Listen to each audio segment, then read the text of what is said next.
Wah merinding aku loh sumpah. Padahal aku gak tahu sama sekali. Iya, padahal dokter yang bantuin sih dari awal. Gak tahu aku.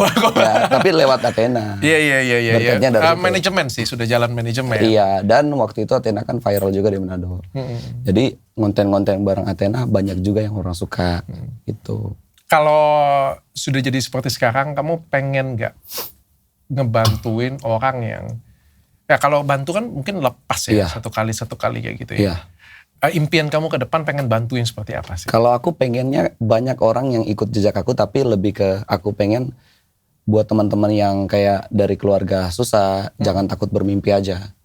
Karena kalau kita takut bermimpi, ada kalanya kita bisa achieve di titik yang tinggi, kita bisa hanya di standar-standar aja karena kita takut bermimpi gitu. Makanya aku selalu ketiap ketemu orang ataupun karyawan aku selalu ganti-ganti, karena karyawan yang udah join bareng aku itu aku ajarin konten dan mereka bisa jalan sendiri.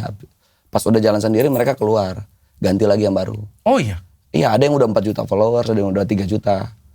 Oh, Aku buat buku ajarin dong? semua. Iya, aku ajarin. Kamu buat buku juga? Nah sekarang buat buku, dan buat bukunya juga, dan aku rencananya di Manado aku mau bikin yang gratisan, semua bisa datang, dan aku bikin dalam 1 bulan diajarin semua.